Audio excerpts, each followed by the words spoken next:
BTech में saturation आ गया है, क्या बीटेक 2024 में करना सही होगा या फिर हर साल बीटेक में इतने सारे एनरोलमेंट्स होते हैं, क्या बीटेक 2024 में करना बेनिफिशियल भी है मेरे लिए? क्या मैं किसी और अंडर ग्रेजुएट कोर्स में एडमिशन ले सकता हूँ 2024 में? क्या बीटेक 2024 में करना वर्थ इट है? अगर आपकी भी ये कंफ्यूजन, यही सारे सवाल, यही सारे डाउट्स है, तो बीटेक फंडास संस्थान का आज का ये वीडियो आपके लिए बेहद इन्फॉर्मेटिव होने वाला है, क्योंकि इस वीडियो में हम आपको बताने वाले हैं reasons to say yes to BTech in 2024। Hi, I am Rashmi, मैं बीटेक आईटी ग्रेजुएट और मुझे 8 सालों से ज्यादा का रिच कॉर्पोरेट एक्सपीरियंस, और अपने इसी एक्सपीरियंस के बेसिस पे मैं आपको अच्छे से अच्छा गाइड करने की पूरी कोशिश करूँ। बट उससे पहले अगर आप वीडियो के ऊपर या चैनल के ऊपर नए हैं तो अभी सब्सक्राइब कर लीजिए बीटेक फंडास बाय सनस्टोन। अगर आगे चलकर वीडियो आपको अच्छा लगता है तो जरूर लाइक कीजिएगा, ज्यादा से ज्यादा शेयर कीजिए। बिना किसी देरी के शुरुआत करते हैं इस बेहद ही अमेजिंग इन्फॉर्मेटिव वीडियो की।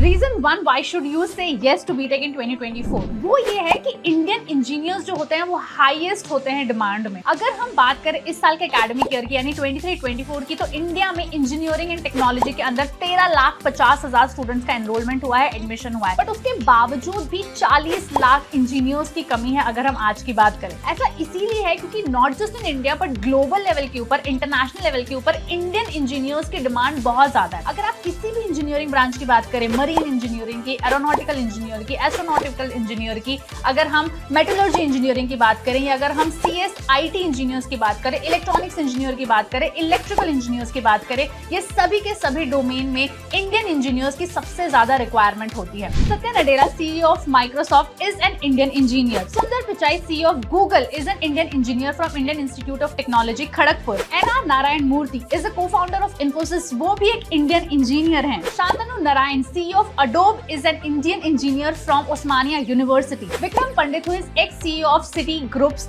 is also an Indian engineer. तो अगर हम इंडियन इंजीनियर्स की बात करें तो वो ग्लोबल लेवल के ऊपर सीईओ बनते हैं, और इसीलिए ये प्रूव होता है कि आपको 2024 में इंजीनियरिंग क्यों करनी चाहिए। Second reason as to why you should say yes to engineering in 2024 is engineering में आपको बेटर पैकेज मिलता है as compare to any other undergraduate program. एक बहुत अच्छा कोट है, if you do not come from a rich family should come from you. यानी कि मान लीजिए अगर आपकी क्यूमुलेटिव फैमिली सालाना इनकम 5 लाख रुपए से कम किया है, 10 लाख रुपए से कम किया है, अगर आप इंजीनियरिंग में एडमिशन लेते हैं 2024 में, तो 4 साल के बाद आपकी एक अच्छी जॉब लग सकती है, एक अच्छा पैकेज लग सकता है, जिसके साथ आपकी क्यूमुलेटिव फैमिली सालाना इनकम 6 से 8 लाख रुपए तक बढ़ सकती है। यानी कि बहुत अच्छा है अगर आप 2024 में इंजीनियरिंग को कंसिडर कर रहे हैं। अगर आप किसी भी undergraduate program such as agriculture, architecture and town planning, management या हॉस्पिटैलिटी एंड टूरिज्म को कंपेयर करते हैं इंजीनियरिंग एंड टेक्नोलॉजी के अंडर ग्रेजुएट प्रोग्राम से यानी बीटेक से, तो आप ये पाएंगे कि इंजीनियरिंग एंड टेक्नोलॉजी में बच्चों का पैकेज बहुत ज्यादा लगता है। इनफैक्ट अगर आपका इंजीनियरिंग कॉलेज एक एवरेज इंजीनियरिंग कॉलेज भी है,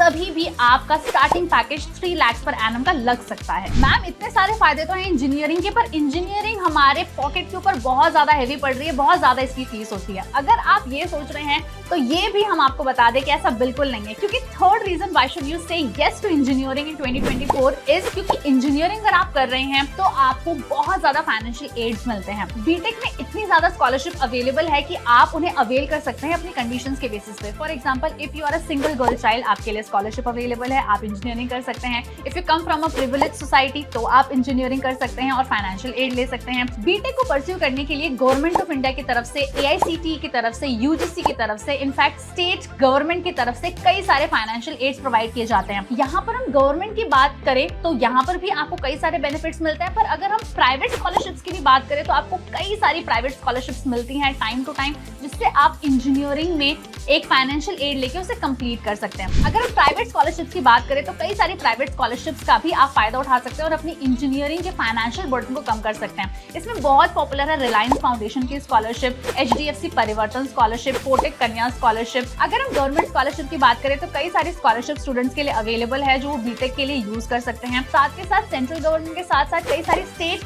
पॉलिसीज भी हैं या स्टेट फाइनेंशियल एड्स भी हैं जो स्कॉलरशिप के रूप में स्टूडेंट्स अवेल कर सकते हैं। अगर हम स्कॉलरशिप की बात करें तो इंजीनियरिंग में सबसे ज्यादा स्कॉलरशिप के ऑप्शंस मिल जाता है, जैसे कि scholarship for disability, scholarship for unprivileged categories, scholarship for Leh Ladakh and Jammu Kashmir territories, scholarship for north eastern region, scholarship for single girl child, etc. चौथा reason as to why you should say yes to BTech in 2024 is the curriculum is made for the future jobs. आगे आने वाली जो jobs create होने वाली है उसका curriculum revise होता है और आज बच्चे वो curriculum पढ़ते हैं present में जो उनको future में job दिलाएगा. Future है electric vehicles का, उसके बारे में आप आज engineering में पढ़ेंगे. फ्यूचर है ऑटोमेशन का, फ्यूचर है साइबर क्राइम को किस तरीके से कम किया जाए उसका, उसके बारे में स्टूडेंट्स आज पढ़ेंगे. स्टूडेंट्स आगे चलकर स्मार्ट सिटीज डेवलप करेंगे तो उसका करिकुलम जो है वो बीटेक में उनको पढ़ने के लिए मिलेगा. स्टूडेंट्स आगे चलकर बहुत सारी ऐसे डिसीजन मेकिंग करेंगे जो डेटा ड्रिवन होंगे, तो डेटा साइंस और data architecture and data structures के बारे में स्टूडेंट्स पढ़ेंगे. तो ये सारी जो चीजें हैं ये तभी पॉसिबल है जब आप एक अंडर ग्रेजुएट कोर्स में एनरोल करते हैं इन इंजीनियरिंग एंड टेक्नोलॉजी. यानी कि आपको एक बहुत सॉलिड रीजन मिल जाता है कि आपको 2024 में बीटेक क्यों करनी चाहिए ताकि आपको 4 साल बाद जॉब मिल सके. पांचवा reason as to why you should say yes to BTech in 2024 is the flexibility. यानी कि अगर हम स्टूडेंट्स की बात करें या अगर फ्रेश इंजीनियरिंग ग्रेजुएट्स की बात करें तो वो किसी भी डोमेन में जा सकते हैं. और अगर मैं डोमेन्स की बात करूं तो यहाँ पर स्टूडेंट्स एग्रीकल्चर में जाते हैं, फार्मास्यूटिकल्स में जाते हैं, आईटी में जाते हैं, कंटेंट में जाते हैं, डिजिटल में जाते हैं, आर्किटेक्चर में जाते हैं, प्लानिंग में जाते हैं. साथ के साथ अगर हम नॉन कन्वेंशनल रोल्स की बात करें तो कई सारी बार स्टूडेंट्स माइनिंग इंडस्ट्री में जाते हैं या FMCG जैसे डोमेन्स में जाते हैं, बिजनेस में जाते हैं, एंटरप्रेन्योरशिप में जाते हैं,